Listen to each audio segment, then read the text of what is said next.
Hi everyone, this is The Unspeakable from Innerscapes Art Studios. Today I am continuing with my economical beginner exploration.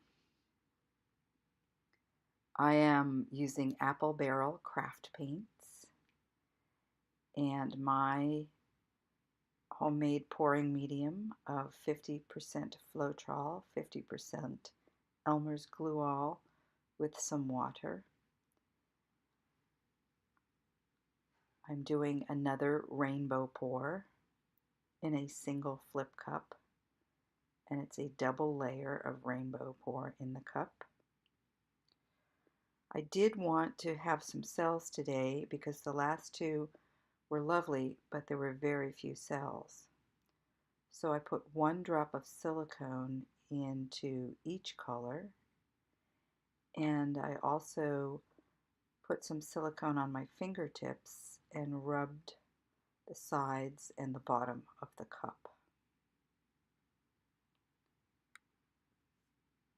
So this exploration is happening because I am leading a group of people at a local art studio this weekend in this paint pouring technique.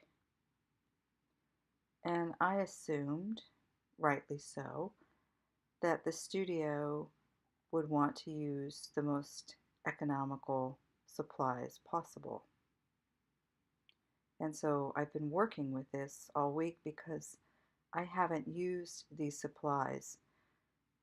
For most of the year, I've been using Golden and Liquitex heavy body acrylics with floetrol and GAC 800.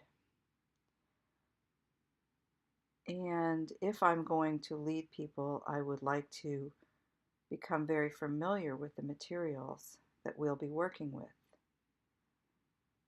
Because every brand of paint has different binders, every pouring medium has different qualities, and it really is developing a relationship with the particular materials that you're using. So I'm finding this a bit challenging. I really am a beginner again here. And I'm enjoying that feeling of, wow, I don't really know how to make this do something, or I don't know what this is going to do. So the extra silicone on the bottoms, or the bottom and the sides of the cup, did work for more cells, and I did make the paint a little bit thicker. And I think that that helped to retain the cells. So thank you for joining me. I hope to see you in the next video.